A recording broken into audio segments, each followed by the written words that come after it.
Welcome to the Hot Metal Fab instructional series. Today we're going to focus on our Rocksliders. We offer them in two different setups. We have a welded set, which you get the main Rockslider welded, and a weld-it-yourself set. Come on with me. In the box you're going to have, we call this one the horseshoe tube, the main tube, your 2x2 base tube. The only piece in the kit that'll come notched is your support piece for the middle. This is designed to be cut in half. Sometimes we'll send them in two pieces. We really cut these out of scrap pieces in the shop to be more economical, so they come a little bit different each time. This tube is going to be used for your legs. We do the same thing with this tube as our support tube. Sometimes it'll come in two 30-inch pieces, sometimes it'll come in a 60-inch piece. We really do this just to keep the cost down on our sliders. Being one of the most affordable sliders on the market, we got to do what we have to do to stay competitive. And last but not least, you'll get a pack of gussets and a pack of end caps. So these are pretty much all the tools that you could possibly need to build these. We're gonna show a few different ways to cut all the different items today. First way, Old Faithful right here, death wheels. Everybody loves them. Some people, they like to use the Sawzall. Me personally, I like to use a Portaband. Oh, yeah.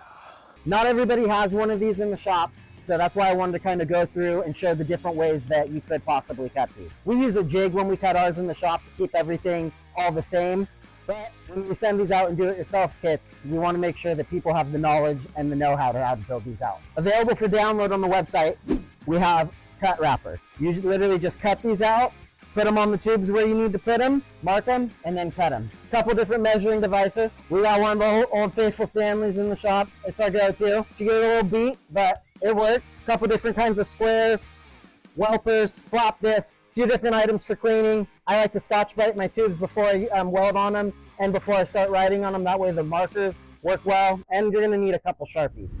All right, let's get into this build. Step one is we're gonna remove the burrs off of the legs so that we can start welding on our end caps. So what I like to do here is I like to tack the two corners. Top right, bottom left. And make sure you're putting pressure on that so it doesn't lift on you. And then weld it out. So making these look good isn't that important. You're going to be grinding them afterwards, so just to give it that a better look. Now get to grinding. So next we're going to get our cut wrappers going. Just cut on the dotted line. Oh, it's not really a dotted line. Cut on the line. Super simple. I like to leave a little extra right there so when you wrap it around, your tape isn't catching on both. Then tape your cut wrappers on. That's too easy. Pretty straightforward and self-explanatory. This line right here, you're going to kind of line it up, but this is also going to dictate your rotation and your angle. A lot of times what I like to do is I like to cut it straight on both sides and then grind it to fit to get to the angle that I want it at. What I like to do is I like to put the cut wrapper on parallel, cut it first, and then figure out where I want my angle. Grind it or cut it back to the angle that I want. A lot of times it just makes it just that much easier to do it that way. Then remove, put them in the hold down devices that you like. I typically like to use our table to put these in when I'm doing them by hand like this. Unfortunately, I know a lot of y'all out there aren't gonna have a fancy jig table like us. So we're gonna show you how to do it in a vise. First way I'm gonna do it is with the cutoff wheel.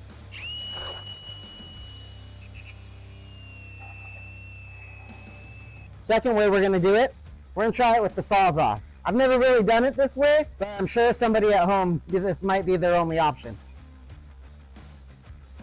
But let's say, that wasn't too bad. All right, I'm going to use the bandsaw on this one. This is how I like to do it. If you have one, it makes things a lot easier. You can also put your Rockslider tube in, even though your mark is straight. If you tilt it down some, you can get your cut to the angle that you want.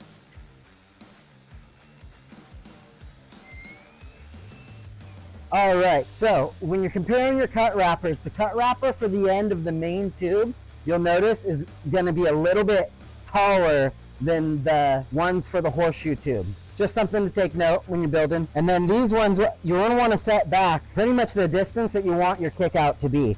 I like to set them back about 1.5 inches. You can mark your tube to cut straight, but if you put your down at an angle that you want, works just fine. This one will probably make multiple cuts on, just to get the proper angle that we want. I like to set this one back further than we think. We'll probably end up being cut about right here when we're done, but currently our line is marked right here. We'll try the Sawzall again for this one. Then finally grab your cut wrapper for the end of the tube. Now, if you have a bandsaw, you can actually pick these in the bandsaw and just cut them to 60 degrees and they work out perfect. A little tune up with your angle grinder and the fit up is absolutely phenomenal. So the cut wrapper isn't really needed right here, but I know some of y'all don't have access to nice industrial bandsaws, so we're gonna do it the old fashioned way. Now this one's a little bit more important for your angle of rotation. This one you are going to want a vertical cut on. Set it up in your holding device at the approximate angle that you're going to be running it, and then cut it straight or vertical up and down, however you want to say it. And I'll kind of show you here after I cut this how you don't really need to have it a perfect coat here. The cut wrappers show it so that it actually wraps around it, but not really necessary. So as you can see, we made our cut not to a perfect line. We just ran it straight. By running it like this, it gives us more options to tune up our cut and get the exact fitment that we want. Because at this stage we're at right now, we really don't know exactly where we need to have the cut. So we get lots of questions on our website about what angle we build our rock sliders at. And the funny thing is, I really don't know what angle they're at. I've always gone with approximately 1.5 inches spacing off the bottom from the main tube. So in here, we're gonna find out how good or bad our cuts are and where we wanna be. So you just put your spaces here and then check your gaps. So I'm gonna have some tuning to do. We can also check our slider on this side and see how close we are where we wanna be. So because I left that not cut to the exact, with the deformation of the tubing, this is cooked almost perfect. I'm just gonna have a tiniest bit of cleanup to do on it. With where we're at now that we have our height set, we can actually dictate and see what kind of trimming and tuning we're gonna need to do. So if you just look down your tube, mark a straight line up and over, go back over to your nifty difty holding device. So this is where your measuring devices are gonna come in handy. A compound square is, I feel, the best tool for this. Set it, hit up against your rock slider, and I can tell from this that I need to take more off of the back tube to make it all even.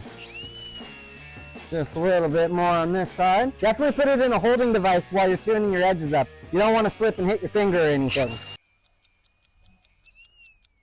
Oh, I'm bleeding.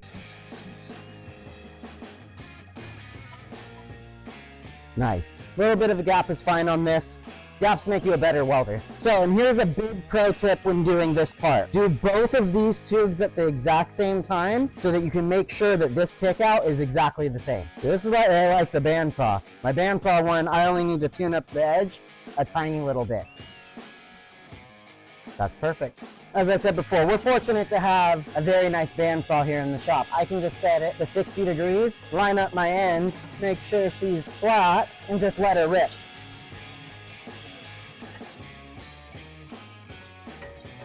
So now right here is one of the biggest mistakes that people make. The main tube right here, you need to make sure you have your cut set up for left and right. 9 times out of 10, the biggest mistake people make is what happens, they cut both of these exactly the same, and then their whole thing's screwed up. It doesn't work anymore. So the easiest way to do this is just make sure you orientate it at the exact opposite of the other side. I went over and found my long cut wrapper. If you line your cut wrapper in right here, that's probably a very good length. And then look at your cut wrapper. The cut wrapper is orientated vertical.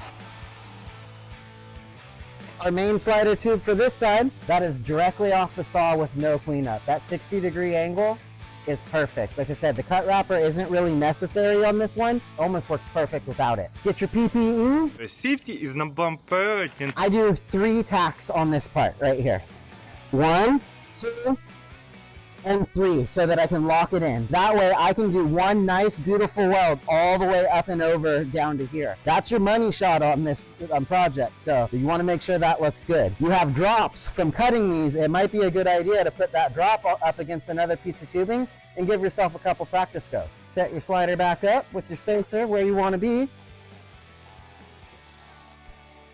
I like to give people different options because I realize that every fabricator fabricates stuff differently. You can actually line, it says line up with outside radius. If you put this line right on the outside where the actual like line where the tube would be in the middle, mark them right at the end, that should be set up pretty good. Put the tube in the holding device at the approximate angle you want. That'll get you there that much closer. I typically prefer to do the straight cut and then cut back That way you don't have to start over, make this shorter than you want, because you can always take away material, but it's a lot harder to add material. All right, now we're gonna move on to the other side. I really like to build these on either side of the table. The second big mistake we make is we end up building two of the same side, not realizing it because we don't have the other one right across from what we're doing. So here we go. Just like before, 3 tacks with it flat. All right, before we weld them out, I like to put the middle support tube in. Pretty much a free-for-all on how you want to do it. They definitely look the best if you put them in at an angle to match that. We charge an extra $150 to do that here in the shop because it is a kind of a tedious job to do it and do it right. Since you're all tacked up, put your Rockslider up on end, measure from here to here, get your approximate middle. We're 48 inches across right here. We're building some 85-inch Rocksliders for the Rangers. Put your middle line at approximately 24. These are cut at approximately a 10-degree angle. You have a lot of freedom when you're building your sliders out. Like I said earlier, there's a million different ways to skin a cat. Everybody cuts their cuts and builds stuff differently. So since we send extra tubing here, you're gonna want to cut it a little wider than you think you're gonna need to go. But I can tell my cut was perfect. We're just a little long right now. So now that we know we're a little long, we can just go right back over and then just repeat for the other side. So with our drop piece from our long tube down here, this is a perfect time to take a couple practice welds. So we have our drop from our support piece that's supposed to go in right there. So it's not a perfect fit up or anything, but you can kind of rotate it to make it a better fit up. Because that one's landing on a bend, you get your fit up's a little better. But once you rotate it, it'll be good enough just so that you can get in here and get a practice weld on. Remember, safety first. So as you can see, our fit up isn't exactly perfect, but that joint right there is very similar to the joint on either side of this Rockslider here. As you see, that's very similar. We'll be able to get almost the exact same weld in there. And it's always good to take a couple practice runs. Not the best, but they're all right. They'll hold. All right, probably one last little tune-up over here. So now that that fits good, you're gonna wanna move on to the other side. I've already pre-cut them to both being about the same. Take a measurement, we're 22¼ there. Slide this guy in right here, we're right on there. So these items are gonna show up with a flat radius. We put these in an iron worker and chomp them. Round the edges. I know it doesn't look like a lot, but if you don't round the edges right there, your weld will actually have a flat and down and around and a flat. That little step right there will make your weld look that much better. So I like to tack these from the bottom just in case you get some funky welds. They're on the bottom. No one can see them. All right, now that everything's tacked together, now it's time to just weld it out. There's no real order I really stick to on these. I do like to jump around so that we're not getting any warping. Sometimes they end up a little bowed afterwards. It really depends on how much heat you put in them. When we typically weld them out, because we jump around and we're not putting a whole lot of heat, trying to keep our welds as small as possible, we typically don't have any issues with that. Just remember, no real order. Just make sure you're bouncing around, not just welding out one slider all at the same time. You want to jump around to move that heat signature. But also remember, you start on the bottom, not everybody can see the bottom. So now that you've gotten a lot of the weld down on the bottom side in this position, now you got a little practice in. So hopefully your welds are ready for the main show. Let's set her down like this and start welding from this side. And one of the main reasons you don't want to just weld this entire side out is the Rockslider is going to move and bend and twist as you weld it. So get a couple good welds on the bottom side, and then you want to flip it down to the other side and start welding everything else out.